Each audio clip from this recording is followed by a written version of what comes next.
I'm Olivia Sainsbury, CEO at the Caloundra Chamber of Commerce. We ran a Meet the Candidates for the Caloundra electorate leading up to the state election in Queensland. This is an introduction to the Zoom session that we ran. Unfortunately, we did have some technical difficulties, so the first part of the webinar is not recorded, and we also had to make a few changes throughout, but that's all about adapting to change, isn't it? This is a brief introduction to the session.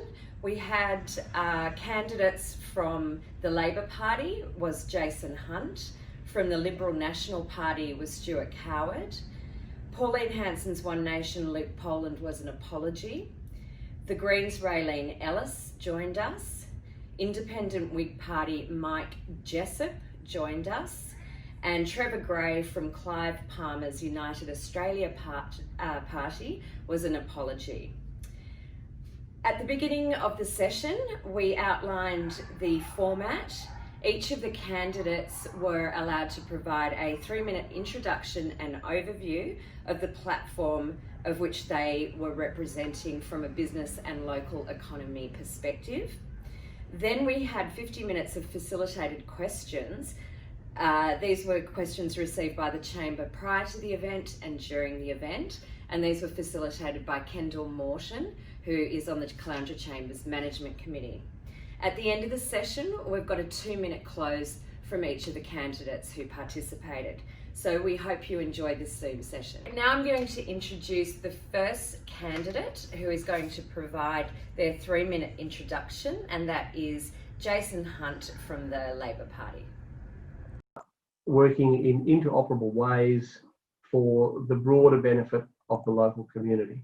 I haven't seen that working as well as perhaps it could, and I'd like to be part of remedying that. I've seen it work.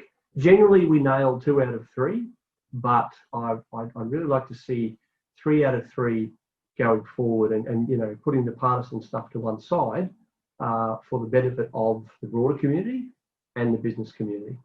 And to that end, I think what the area is lacking is a broader, stronger economic and business base, so that a greater diversity of industries in areas that provide particularly full-time employment. So we rest on a couple of pillars in Caloundra, and some of those pillars, some of our larger employers are things like retail and hospitality. Now those areas, and tourism, you can throw that into the mix as well. Now those areas will provide jobs, certainly, but they don't provide a cadre of full-time work that we would hope.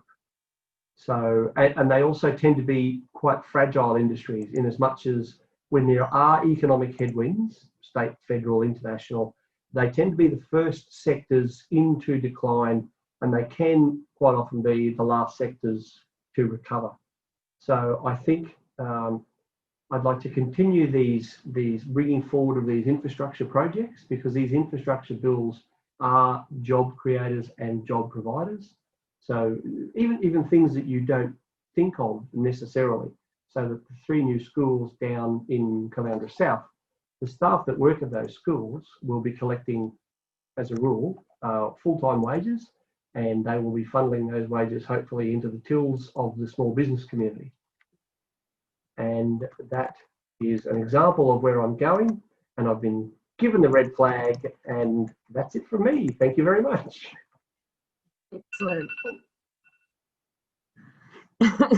Thank you very much, Jason. So what I'm going to ask, Jason and Stuart are going to swap seats. Thank you, so that you're near the microphone. Thank you, Stuart. So Stuart, I'd like to invite you now to provide a 3-minute introduction and overview of your platform. Okay.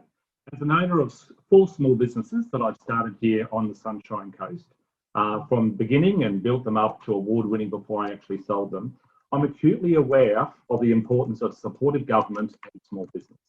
That's why I joined the LNP many years ago. It's also why I joined the Chamber of Commerce, to gain the support and the guidance that I needed to succeed.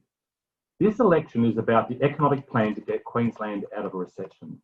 Only one party can provide you the economic leadership that Queensland needs, a plan to stimulate the economy and create decades worth of secure jobs to get Queensland working again. The plan is based on 4 foundations: investing in growth, unleashing Queensland's industry, supercharging our regions, and securing our children's future. Our economic plan includes policies such as investing in road infrastructure, like the announcements I've made recently for the Bells Creek Arterial Road, where we've committed $35 million.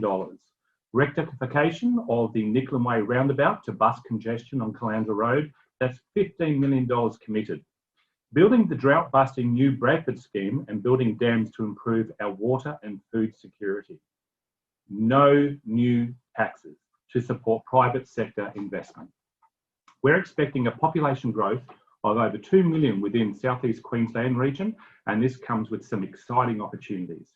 The increase of infrastructure and investment and the creation of jobs for the next decade.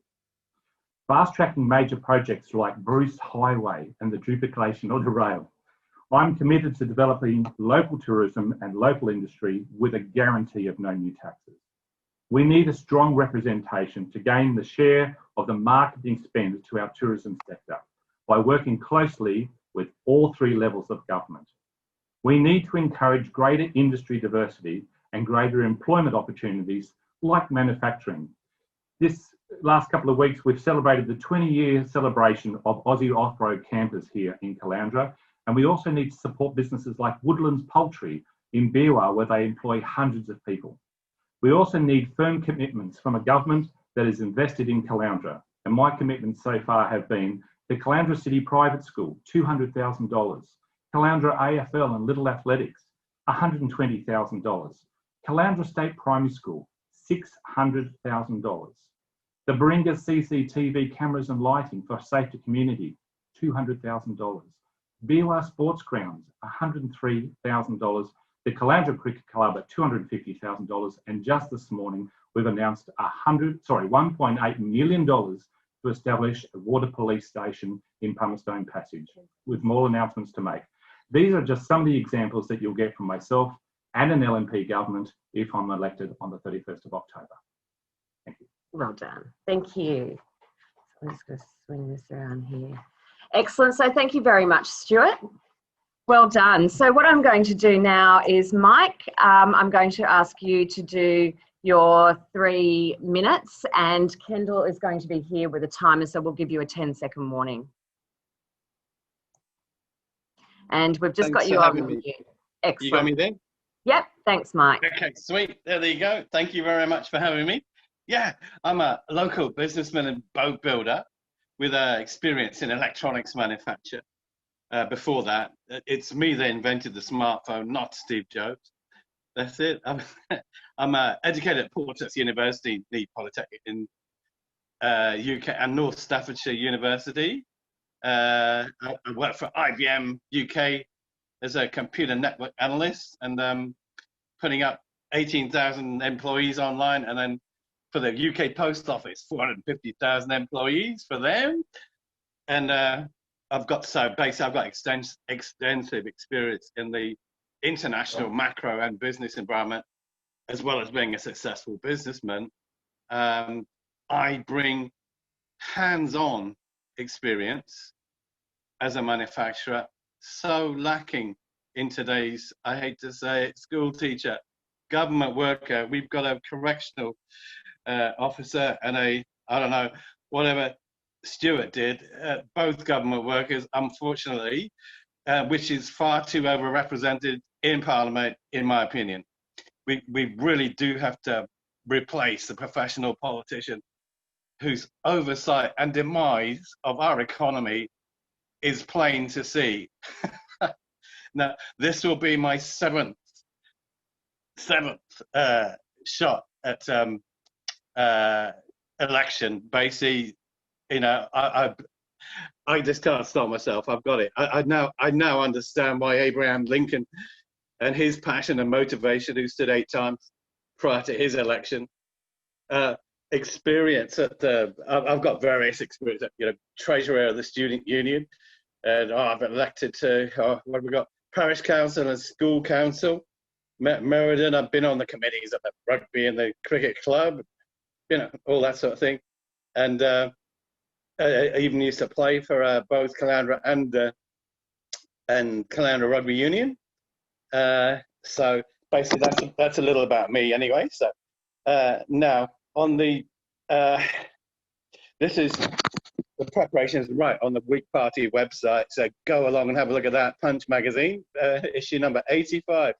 I will be standing on a platform of planning reform, primarily preordained planning permission for industrial and commercial premises where you can at least run a night shift and work at the weekend, which you can't out at Cornwall Park, any of them. You have to believe me.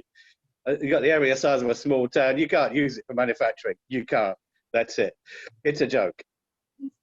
But the second platform is commercial rent reform because of the special relationship with Mike, your time's up. Mike, right, your good. time's up. Thank you. Too easy. Thank you, Mike.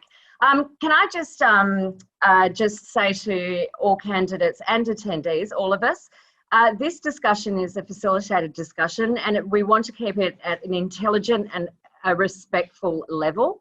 I think it's very clear that we need to respect each other. So can I please ask that of everybody moving forward? Otherwise, I will mute people. Thank you. Okay, so what I might do now is pass over to Raylene. Welcome, Raylene. Thank you for coming, and I can see you in your car, so thank you very much. Yeah, so if you could just excuse me a little bit today. We've been in essentially a launch for the entirety of the day that only just finished prior to coming. No problem. Yeah, Fantastic. So, Raylene, you're representing the Greens, and I'd like to welcome you and provide you 3 minutes to provide us with an overview. Thank you. So firstly, I just want to acknowledge the traditional owners, the Gubbi Gubbi, and acknowledge that sovereignty was never ceded and that we are on stolen land, and that we've still got a long way to go to remedy those wrongs. So next, I just want to tell you a little bit about myself. I'm a local lawyer, and I run a very small office from my home in the Caloundra West region, and I'm a mother of a 6-year-old. So what brought me to want to run was the consecutive government's underfunding of essential social services.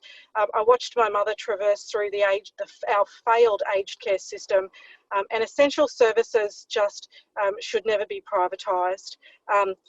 How can you balance my mother's dignity with shareholder profit? It's just never going to work, and hasn't. So with that in mind, you know, the next thing I wanted to really point out is the difficulties that we have with the current system in terms of taking donations. We're never going to get great support for small business and for everyday people if we don't clean up politics.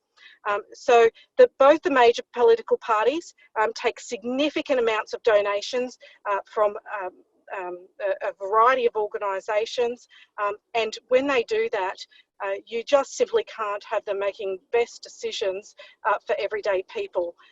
Those donations are not given for free. They're given because they are, behind that, they're expected to have policy outcomes in those businesses' favour. So if we want decisions for small business and for everyday people, we need to back a political party, being the Greens, that does not take any corporate donations and never will. So if I can address the issue, I just wanted to address two things that were said by the LNP candidate. The 35 million that is earmarked for opening up the road out to the highway, that road to the highway is already, Stockland are already contractually obliged to build that road.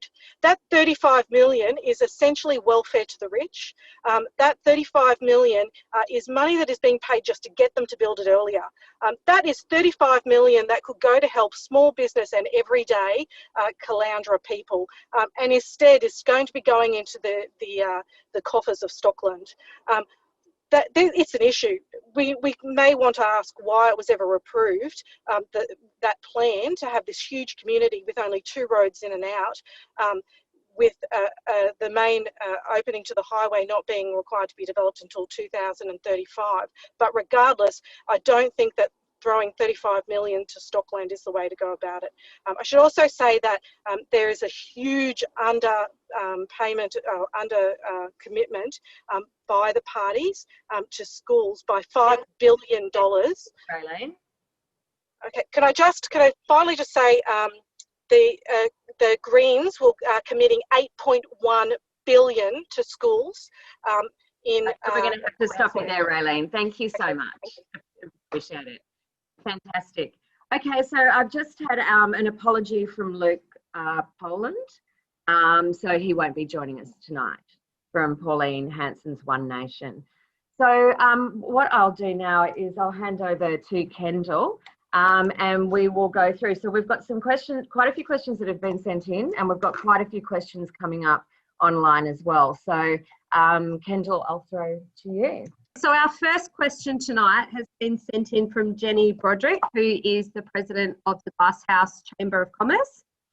And her question is, the Caloundra electorate also incorporates Landsborough and Beerwah.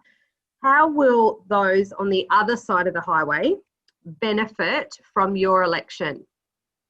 So if we could get Jason, are we going to go in that order? Yeah, so Jason, if you could answer. Yeah. Sorry. Now, the question was about Beerwah and Landsborough. Yeah. So I think one of the things that's come up repeatedly over the last 2 election cycles that I've been fortunate or unfortunate enough to be part of has been questions of the interurban break. So I think one of the suggestions there is around Halls Creek as opposed to Beerwah East. So I think one of the ways that the people on the other side of the black line, as Bob Irwin used to call it, is if the Beerwah East development were to go ahead instead of, say, the Halls Creek development, not only does that have a benefit for the water quality and the overall environmental impact on the Palmerston Passage, but you will find that it comes with its own developmental advantages for the hinterland regions, and I've got the wind up.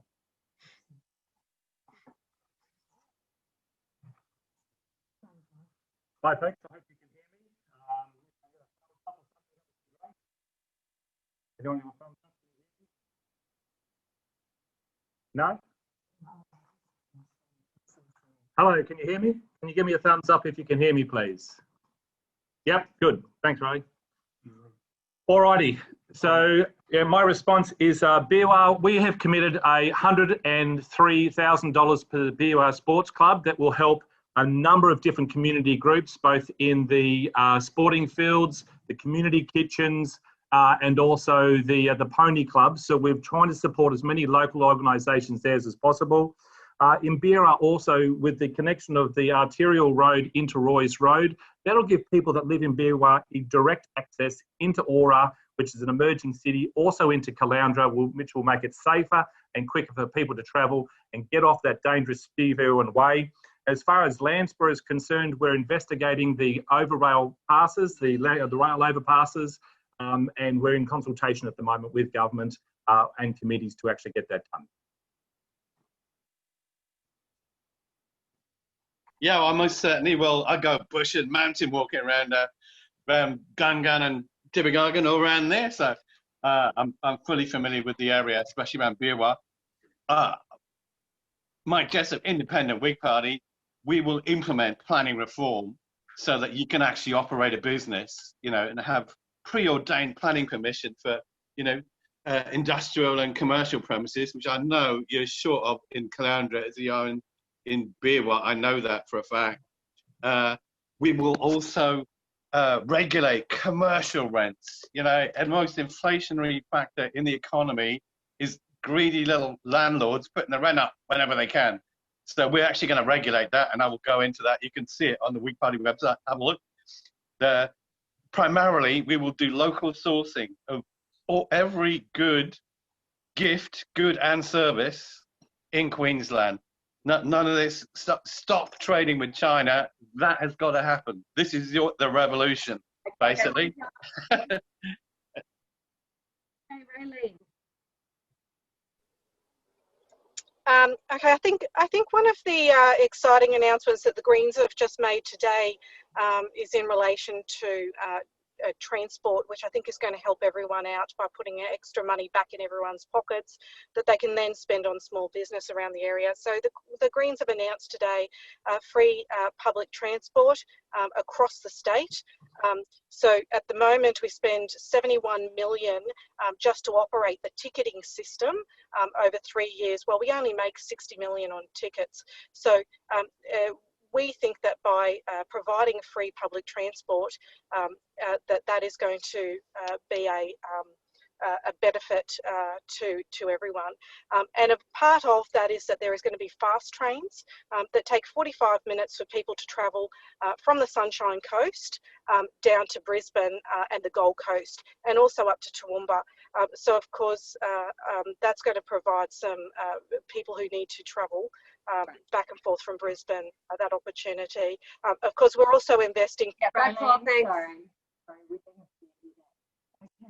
Okay, so our second question for tonight has been sent in by Ron Sheldon, and that is, how soon will candidates reopen the Queensland economy by lifting border restrictions?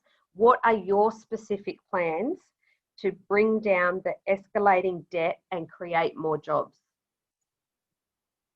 Sorry, so, yes, that's my first one. Okay, are we there? Right. Okay, so the first part, sorry, Ken, the first part of the question was... Right. Okay, so well, no candidate here is going to have irrespective of what happens on the 31st, no candidate here is going to have direct say on the border restrictions. I'm quite content to follow the science on that one and follow the advice of the Chief Medical Officer, because the economic repercussions of going backwards insofar as COVID spikes far outweigh the economic ramifications of the closed border. So I'm more than content to follow the science and the medical experts on that one for the sake of the community and for the sake of the economy. And part two of that question was... Escalating debt gets brought down by the growth in the Queensland economy. So whatever government infrastructure projects are implemented and will then increase the growth in the Queensland economy, you will end up with a net reduction in debt. And that's going to be how, I've got to go, and that's going to be how we're going to shrink the debt. Thank you very much.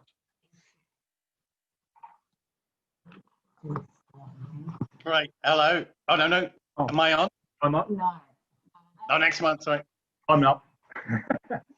All righty. And my time now.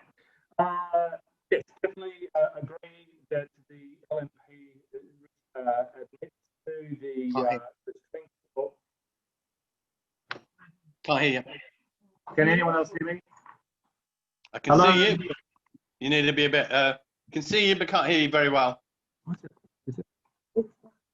Hello, can you hear me now? A little bit better. Can you hear me now? Just about. Just about? All right, I'll swing it around just a wee bit more. Check 1, 2. Alpha, Bravo, Tango, Charlie, Delta. Can you hear me now? Testing. We got you now. Yep. Excellent. Excellent. All right. Well, you might like to know. Thank you. All right. So yes, totally agree with... Sorry, are we timing, guys? Sorry. Okay. Totally agree with Queensland borders, and we will take the advice from medical experts on when the borders are to be opened. What I want to see, however, is I want to see consistency, compassion, and common sense when making allowances to opening the borders. That's very, very important. We need to invest in our infrastructure and rebuild our economy here in Queensland. We need to create jobs by investing in the things like the Bradford scheme, investing in our road infrastructure. These are all long-term job opportunities that will bring down our debt and create many jobs, not only for a year, not for 2 years, for decades. Okay. Can't hear you. Okay, your turn, Mike. Great. Okay. In answer to the question, I perceive the coronavirus COVID-19 as an allegory of socialism and all the ills on our economy. With regarding to opening the borders, locking down and everything and wrecking the economy is not a solution. It really is down to health, education, and hygiene. Now, that's all I'm going to say. People observing the 1.5 meter, using a handkerchief or tissue, and just observing hygiene of the old days. That's it.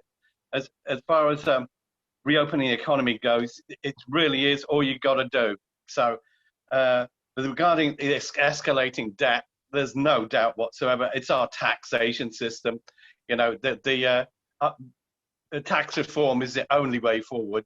Removing all the local employment taxes, business rates, the whole lot. There's about, yep. Thank you. Okay, and is that it? Yeah. Okay, thanks, Raylene. So in relation to the first part of that question, again, I echo what the other two major parties have said in terms of that we simply need to follow the advice of science. We're not scientists. We're not medical people. It would be crazy for politicians to be making decisions in relation to what is a health issue without reference to what the experts are saying. In relation to bringing down our debt, the Greens will be, our policy is to raise taxes or raise the levies on the mining royalties. There was a freeze on mining royalties last year while the mining billionaires exported billions upon billions of our coal overseas. We need to rein that in and make billionaires pay for our recovery rather than everyday Australians. We'll be investing 45 million in schools in our region, in the Caloundra region. That will be used to employ more teachers, have smaller class sizes, and put money back into everyday people's pockets. Thanks, Raylene. Okay, thanks for your patience, everybody, while the microphone issues and camera issues are just creating so much joy. Okay, our next question, and I think this time we will reverse the order just to make it a little bit fairer. So we'll start with you, Raylene. This question was sent in by Kerry from Kerry's Corner Shop. What will you do to provide ongoing support for small business on the Sunshine Coast and specifically the Caloundra region? Look, part of our, as I was saying, the policy that we had in terms of raising the levies on mining royalties will bring significant amount of funds into the Queensland government and allow us to spend that money on everyday people. We are hoping to invest that in clean energy solutions, of which we want to employ, including on the Sunshine Coast, by providing support for small businesses to start-up businesses to have invest in clean energy solutions, invest in a wind farm, and solar energy, and essentially have that as our plan to get ourselves not only out of this crisis that we're in relation. Sorry. Thank you. Okay, Mike, I'm just going to unmute you. There we go. Thank you very much. Yes, rapido.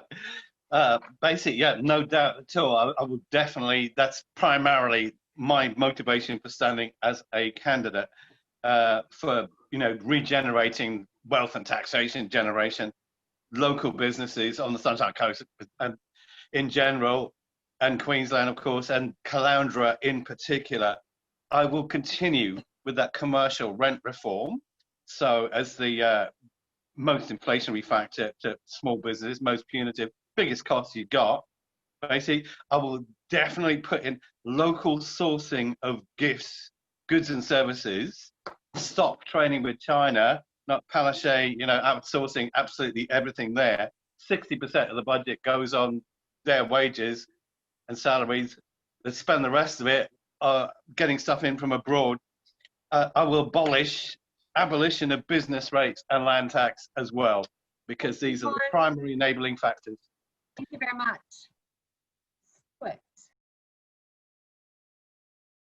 Right. Thank you. Okay, Dave. So in response to Kerry's question, certainly to support small businesses here in Caloundra, for a start, we're not going to introduce any new taxes, as I previously mentioned. In the last financial year, we've had 9 new taxes. We won't introduce one single one. That's a guarantee from the LNP. And I think by investing in our infrastructure and creating employment, the ripple effect that they will have on all businesses, with a greater number of people having the disposable income and spending, that's what stimulates our economy. That's what gets Queensland working again, the ripple effect. And also it's about the ability of working a lot closer with the 3 levels of government will help other businesses stimulate and looking at new programs that we can actually help and support each other. That's what I had in mind, Kerry, and that's what we're going to be doing moving forward. Thank you, Stuart. Thank you. And sorry you've had to say that twice. Appreciate it. Okay, Jason, if you would like to answer that. Thank you. Yes, I would. So what I'd like to do, Kerry, is to continue the work that has started so far. So I know for a fact that there's been $196 million in small business grants granted during this unprecedented period. And I also know that probably less than 50 to 100 metres from this room, there are businesses whose doors are still open because of those grants and interest-free loans. So to continue that, to continue to roll out the industry support package, which is coming in at a quite comfortable $1 billion. We shouldn't underestimate the effect of the $950 million in payroll tax refunds, waivers and deferrals that it's had on the small business community so far. The electricity rebates for small business and the loans of up to $250,000 that are coming from a separate fund, which is altogether $2.5 billion.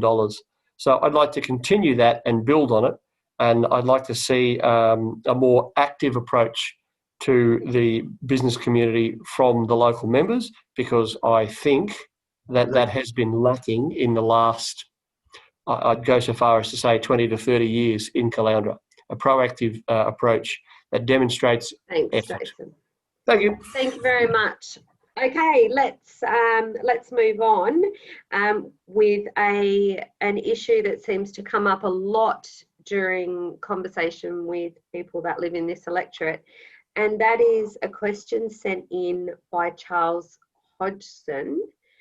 With the constantly increasing population growth, what are your plans for a regular, affordable, safe and efficient public transport system that people would be willing to use? And we'll start with you again, Raylene, if you're still there. Are you still there? Hello.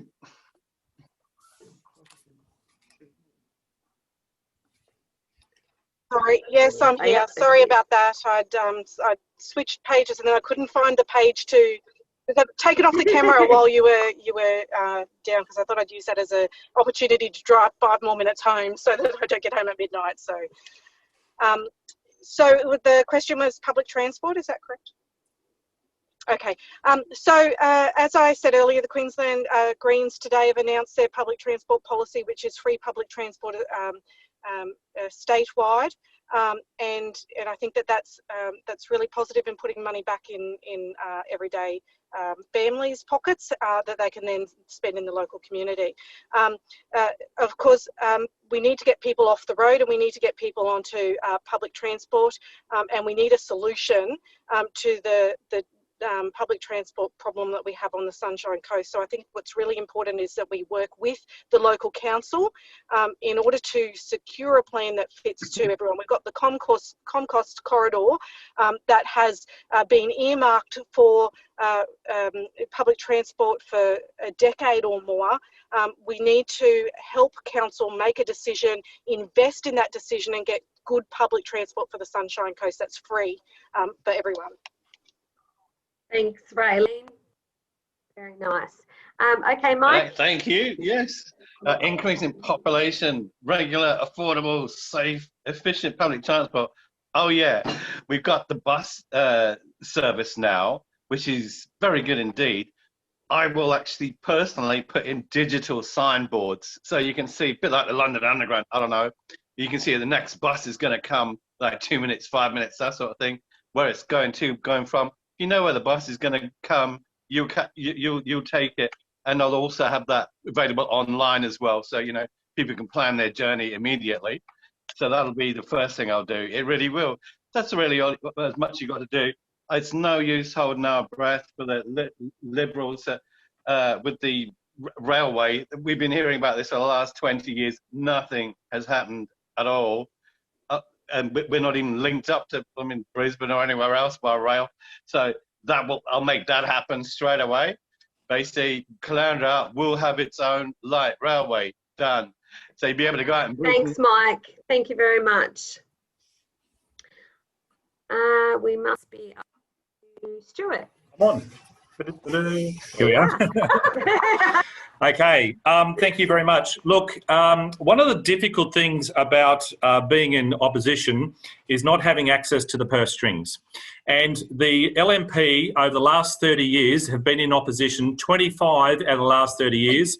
We have only had 5 years of the ability to have access to do a spend of infrastructure.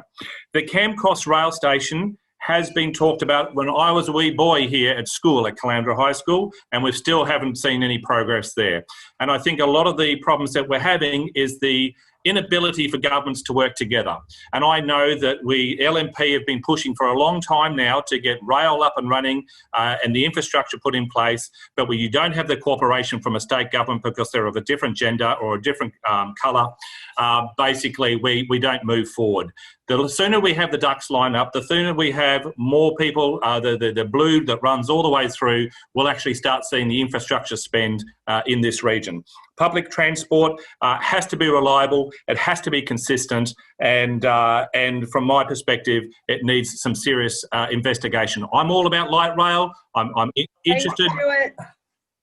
Need a business case.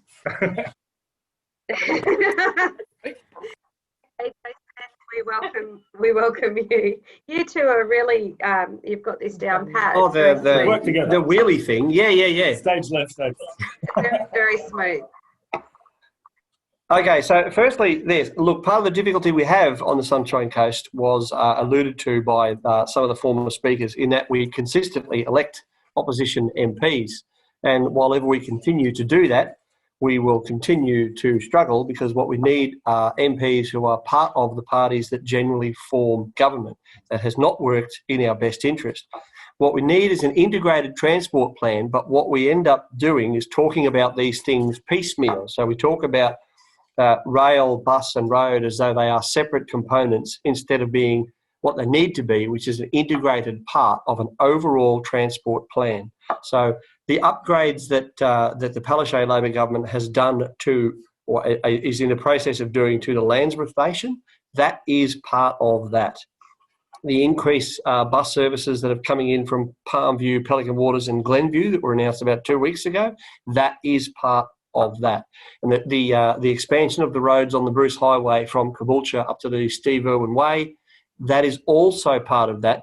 But the idea is to get all three levels of government pulling on the rope in the same direction and getting that integrated. So it's good to upgrade them, but they all need to intermesh, and that's not going to intermesh whilst we are continually in opposition in Caloundra.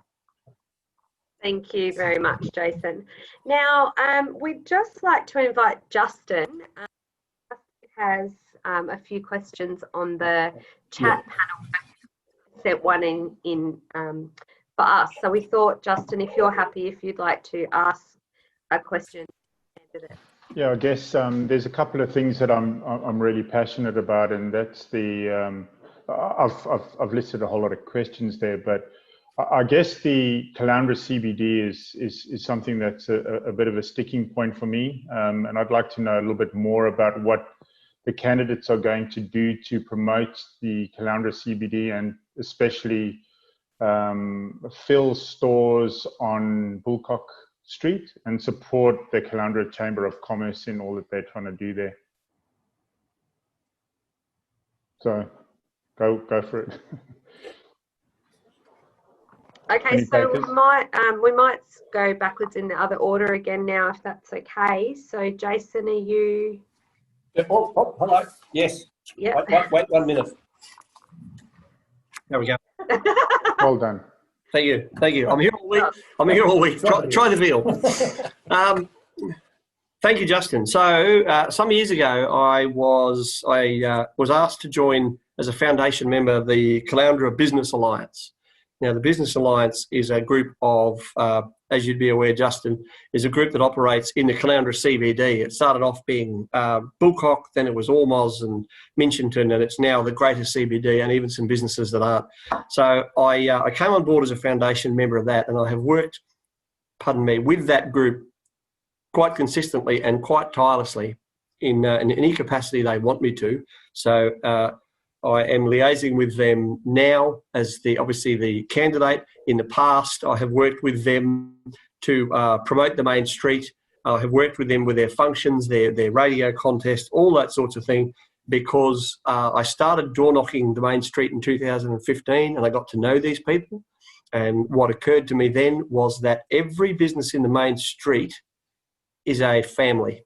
As in, and I don't mean that in a cliched way, I mean every business in the main street is generally run by a family, and it is supporting a family. So every time you see one of those vacant shops, it means that a family business has gone belly up. And by being part of the Caloundra Business Alliance, it has hit home to me exactly what that means. So I have worked with that group, and I will continue to work with that group as a candidate, as an MP, if I'm lucky enough to be the MP on the 1st of November. And because that group now works very closely and very effectively, I might add, with the Chamber of Commerce, promoting the CBD more broadly. And since 2015, when I came on board, it's now become a little bit of a pet passion of mine, because I feel very strongly about these people in the main street. Thank you, Jason.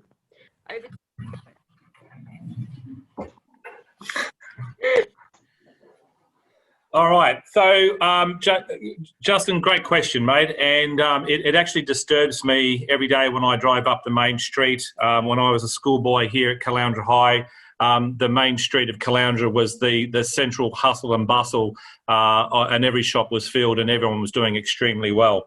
Obviously, the establishment of the Batinia and the Kawana Waters area has drawn a lot of those professional officers out of here. So I think we need to look at repurposing the CBD.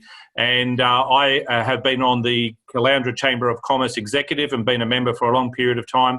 And I'm really happy now to see that the Business Alliance, the Retail Alliance, is now working more collaboratively with the Chamber of Commerce, which wasn't always the case.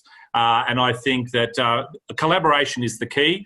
The Caloundra Chamber of Commerce is doing an absolutely fantastic job. We're the biggest and one of the strongest chambers in not only in Queensland but also in Australia.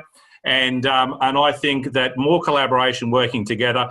I think one of the integral problems that we're experiencing here is the landlords. Am I just being timed out? Good timing. But yeah, I think we're expecting really high rental rates from the landlords, which aren't keeping in the times of where people are within our economy. So I think they need to have a bit of a review of that, in my opinion. Thank you. Thank you, Stuart. Are you ready, Mike? Yeah, I'll help you out with that one. Yeah, the commercial rents straight in, they are not regulated. They just jack them up to whatever they want, and then nothing happens, basically. Not only that, but business rates, that's just one of the dozen charges you get every month, basically, which you got to fork out. You got to pay to go into work, basically, you know, thousands of dollars. And that's a whole halt to employment. So, but basically, as far as the Caloundra CBD, I'll remove all those parking fees straight away. I mean, you know, people go shopping and they got to fine or they got to pay money to do it. You obviously need to manage the parking, but you want to provide some parking. That's what you need to do. So we'll see. I'll see that happens, and no doubt whatsoever, the abolition of the business rates gone. Abolition of land tax, because you know it's nothing now. You're paying thousands for nothing at all. But everyone that comes into your business is paying commercial, you know, private residential. So then, you know, why should you have to, as a business owner, have to pay them at your workplace? It doesn't make any sense to me, and it doesn't take much. It's only about 10 or 20% of the actual revenue. So business rates will go. Thank you so much, Mike. Got it. Okay, over to you, Raylene. Thank you. Look, a couple of the other people on the panel tonight have spoken about the excess rents that landlords charge. So I agree with that. No, something needs to be done, but I won't go into that because others have addressed it. But I think that another issue that we have in relation to Bullcock Street is the changing nature of business now that we're all online, you know, and I think COVID has probably accentuated this, where people are working from home. I work from home and love it. And it's so easy now with the internet that I think we need to possibly start rethinking the centres of our community and you know, open public spaces for community, more so for community events. I know we already have them, but you know, perhaps, you know, pop-up art galleries, you know, where people could come along and have a glass of champagne while looking at the art, and I think governments can play a role in encouraging those sorts of events to repurpose a lot of the buildings that are being replaced by home businesses or are not being filled because we have this home businesses. But I guess the other thing is that we're just going to have to stop you there. I stopped looking at the clock. As it was. Okay, so I'd just like to thank Justin for that and invite Karen Mcnamara. Can you unmute your microphone, Karen?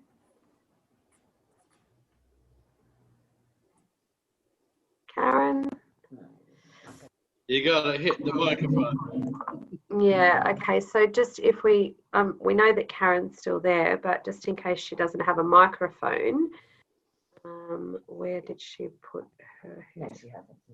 Oh, okay, so we might just go to some of the Q&A that we have, particularly for someone who hasn't had a turn.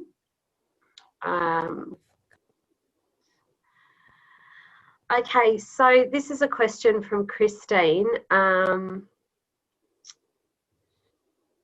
It says it's for Jason, but I don't see why everyone couldn't answer it. So I think about this in a little bit more of a specific answer, I guess. If you could advise of your commitment to the electorate for small to medium businesses to help them come out of the other side of COVID, and how you can see your commitment to creating full-time, a little bit more COVID specific. And we will start with, where are we at? We'll start with Raylene, if you take that one away. Thanks. Sure. Sorry, can I just quickly read the question again? So as I've mentioned earlier, can you hear me? Yeah, you got it. Yep. Oh, sorry.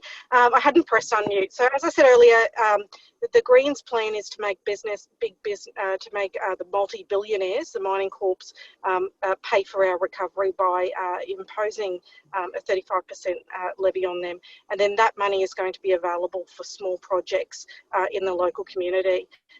So one of the policies that we have is that we want to set up a small environmentally focused startup funding component of the government, which would have $1 billion to provide for small business and get people get people employed by funding their ideas.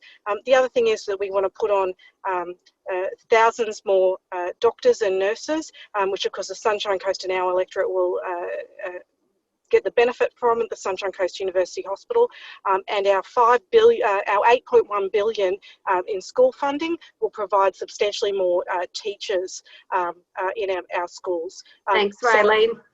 We're just going to cut people off just so we can get through all these questions. So no problems. Thank you. Okay, Mike. G'day. Yes, I've got your question. Loud and clear. Commitment to small business coming out of this COVID-19 coronavirus, which, as I say, that's an allegory for the actual decades of mismanagement we've had, really. That's why I get up and stand for Parliament. It really is. No question at all. You could do it most easily by the employment taxes. I don't know if you've ever employed someone. You probably might not have done, but I'm here to tell you there's about 20 charges potentially of that you got to take out of someone's wages. Either they pay it or you do as the employer. They are court-ordered child support, all that stuff. Voluntary donations, local tax withholding, such as city or council taxes, that's it, state disability unemployment, state income tax withholding, federal insurance contributions, Medicare taxes, oh God, federal unemployment taxes, that's got to come out, Medicare taxes, federal income tax, stamp duty, GST, penalty rates, that's a charge, employment tax, superannuation, work cover insurance, that will all gone. People, there's enough education around that people can take out their own stuff, and as far as employers go, they daren't employ anyone. You have to employ someone because of all the paperwork. So thanks, that's what Mike. We can all sympathise with that. Okay, Stuart. Hello. All right. Look, at the risk of sounding like a broken record, I think that it's really important to support our small businesses. It is the backbone of the Sunshine Coast and certainly is the heart of Caloundra. As I mentioned before, we will not burden small businesses any further with any new taxes. We will stimulate the economy by investing in our infrastructure and getting money back through the tills, back into the economy, and that's by investing in our infrastructure and creating jobs for Queensland and for Caloundra. And one of the most important things is to create a smaller government and cut red tape as well. The bigger the bureaucracy, the bigger the government we actually have to deal with, the more red tape we have to go through. It's always an LNP policy is to reduce the size of government and cut red tape and make things as easy as possible for small businesses to operate effectively. Thank you. Thank you, Stuart. Last but not least, slide. I thought about rowing you the road this time. Yeah. Okay. All right. So I'll talk broadly, and then I'll bring it in. So, for Caloundra specifically, as it's part of the state of Queensland, it's part of and this is an eye-watering sum, and it sometimes gets lost. So it's part of the $51.8 billion in infrastructure spends that are coming. Hang on. Did I get? Okay, sorry. It's part of the infrastructure spend that is going on at the moment, and that does grow the economy organically, and that does feed into all the local economies around the area. COVID speaking, again, I come back to the grants and the loans, which I know for a fact are supporting businesses in the Caloundra CBD right now as we speak. I come back to those 3 schools. 3 large schools going into this electorate in 3 years is absolutely unprecedented. That is $300 million in investment in education. And what that does is bring a lot of very full-time educated employees into the area with their full-time educated pay packets that we want them to empty into the coffers of the Caloundra business community. And of course, now, how do we get all that locally? Okay, I'm getting the wind up. How do we get that locally, specifically into Caloundra? We get to seek to change hands every now and again, which stimulates everyone in the political spectrum. Mark Twain has a terrific quote that says, politicians are like diapers. They should be changed regularly and for the same reason. And I'm a firm believer in that. Thank you. Okay, and thank you, Jason. And I'm sorry, I didn't mean to. I was just waving at Greg, who has joined us. So my apologies. Sometimes, you know, it's the whole Zoom thing that we forget. So, Greg, we just noticed that you had a couple of questions, and just to give you the opportunity, if you were getting questions you had answered, if you just had one question that you'd like to put to the candidates, if you want. Yeah, thank you, Kendall. I would like to ask them, I know a couple of them have already touched on this, but light rail, what is your party's position, or those of you that are independent, to light rail, given that it'll be the state almost certainly that would be required to fund the majority of a light rail? Would you like to start, Jason? Yep, all right, no worries.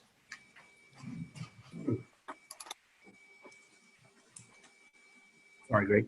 I can give you my position as a candidate, bearing in mind I'm not in cabinet. So I can give you my position in that I don't know of anyone that is against light rail. And when you go down and you see it in action on the Gold Coast, I don't know that anyone would speak against it.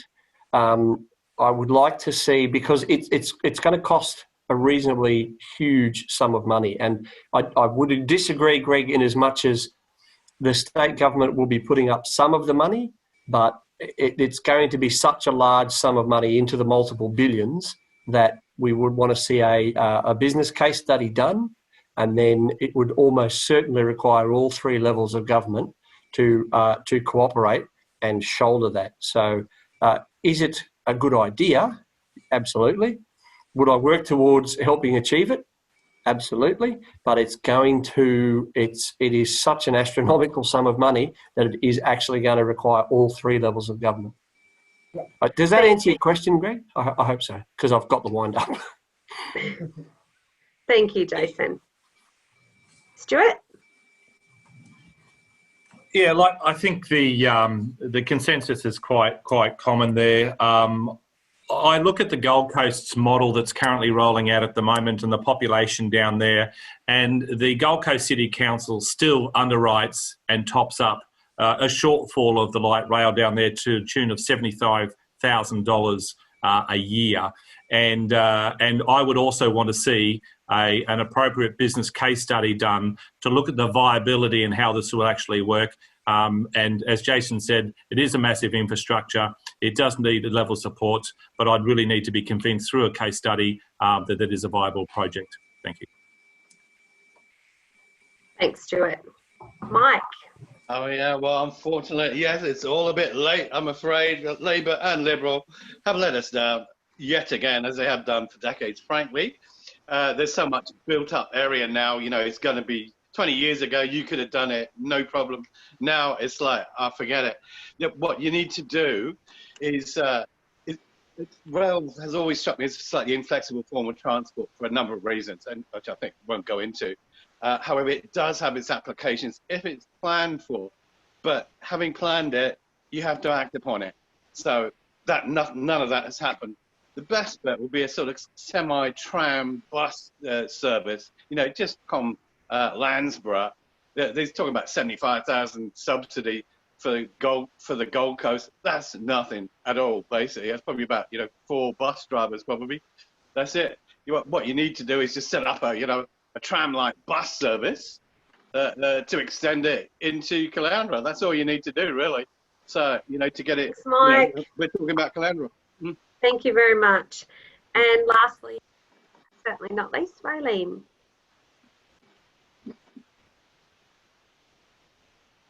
Sorry, I was waiting for you guys to unmute me, but you didn't. So sorry, I've done it now. Look, we've heard the major parties talking about the business side of this, but I want to bring into perspective that public transport isn't just about the maths of profitability. It's about social inclusion, and it's about ensuring that people that can't drive are able to participate in society and get to social events and all of that sort of stuff. So it's more important than simply just a business model. I would like to see a business model that includes social inclusivity issues, and of course I'm open to light rail. I think that any sort of plan needs to be interactive and coordinate with the fast rail down to Brisbane that the Greens are going to implement. Am I being given the time? Sorry. Oh, sorry. So I'm open to thinking of all of those things, but we need to be careful with development as well around those train stations so that we don't infill too high development and ruin our environment as a result. Thank you so much, Raylene. Now, what we're going to do to finish off this evening, and thank you all for your patience and in this crazy world of technology, but what I'm going to do is invite each candidate to do a 2-minute close of the platform. But just keep in mind, guys, that after 2 minutes exactly, we're going to cut you off so we can have a nice prompt finish by 7. So, are you there? Would you like to start us off with the closing, Who started? please? Who started, sorry? Jason. Hey. Jason, we'll wait for him to roll on. There he is. You know what I always say, whatever happens, we must always maintain a sense of humour in this world. Absolutely, absolutely. You're doing a fabulous, fabulous job tonight. And so, Jason, your time starts now.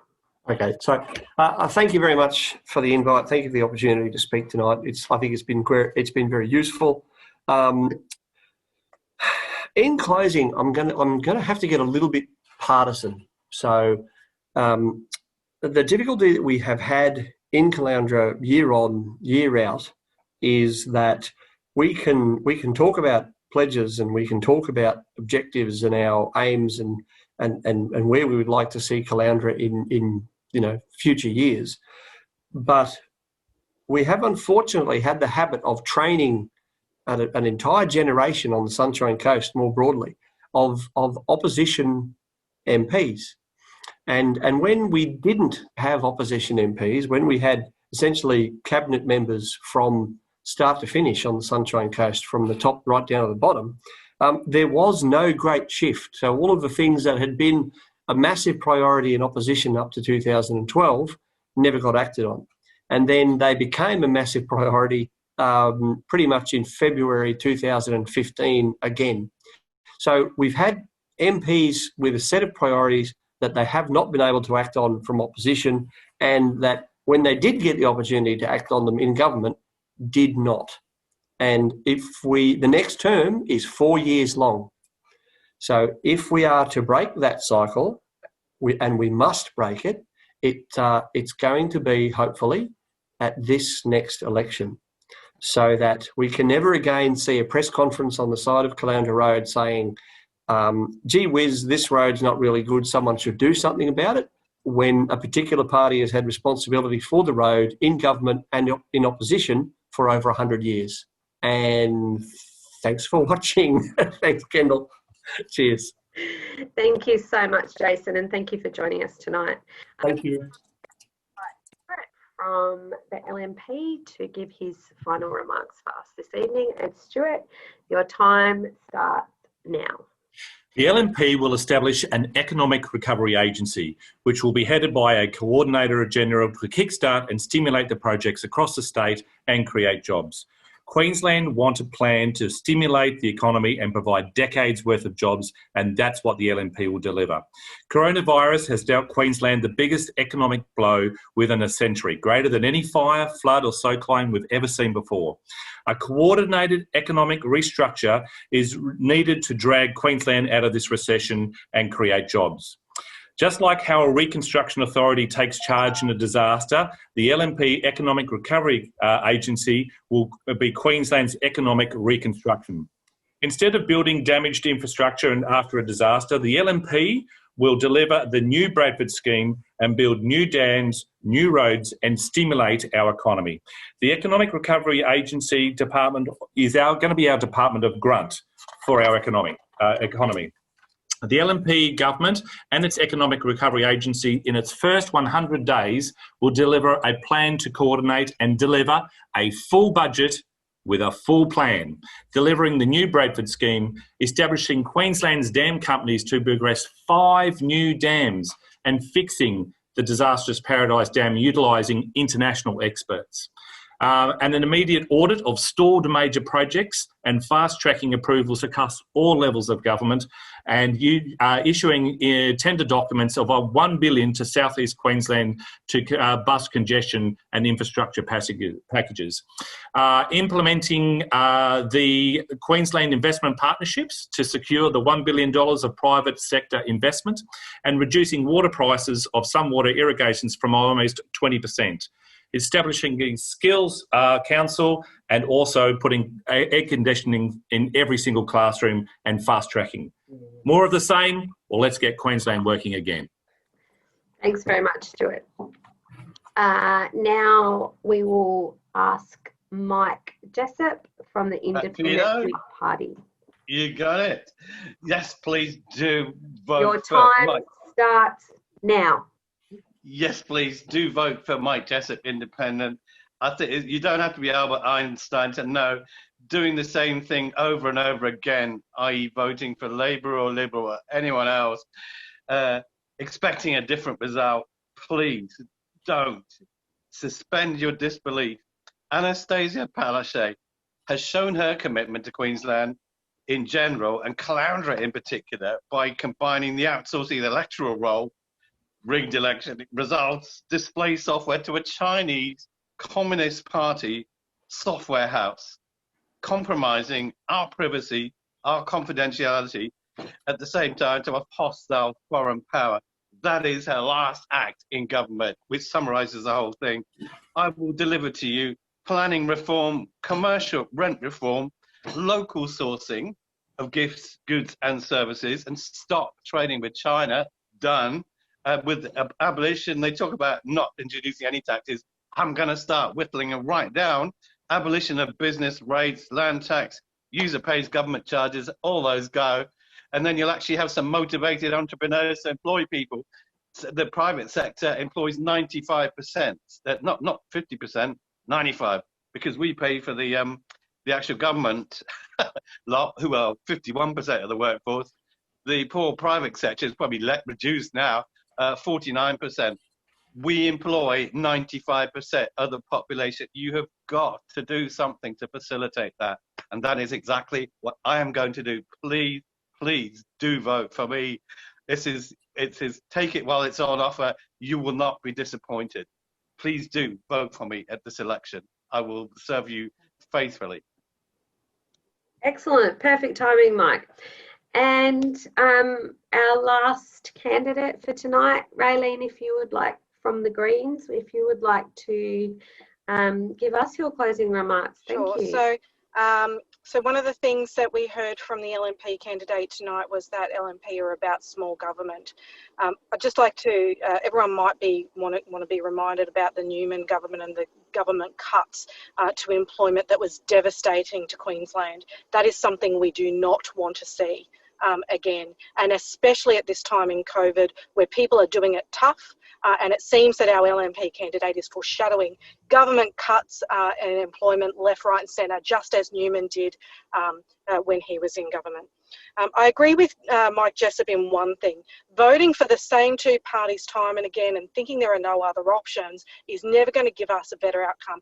I hear time and again people sick and tired of the same old political games that are played by the parties. The Greens are different. We have a plan, a well thought out plan that's fully costed. We're committed to to creating jobs, to having public ownership of essential services, and we're committed to cleaning up politics. We do not take corporate donations. Our interests are you. everyday people, and that's where our what the best interest that we will be looking at if we're elected. We've got a real chance of having up to 7 members elected at this election, and that possibly could give us a balance of power. I think that I'd just like to say I think the Greens are a great choice.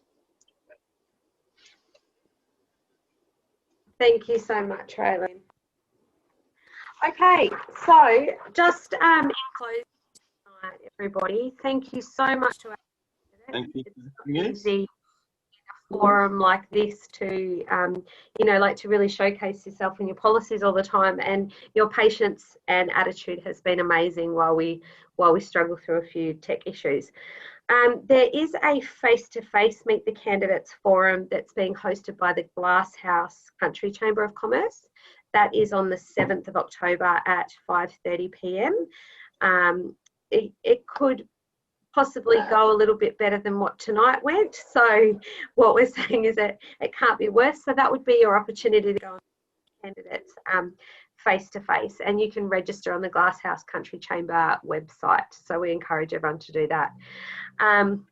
The Caloundra electorate is a really, really special electorate to live in. So whichever one of you guys is elected, we hope that you take that responsibility seriously and remember who you're there to support, and make our part of the world even more perfect for all of us that are lucky enough to live here. Thank you to Olivia and the entire chamber team for hosting the event. Thank you for having us. Well done. And look, to all of you, we wish you nothing but all the best for the election, and good luck over the next 6 weeks in promoting your campaign. Best of luck to all of you. Thank you. Thank you very much. Thank Cheers. you. See you. Bye. Olivia, well done. See you. Thanks. Face again. We'll talk to you soon.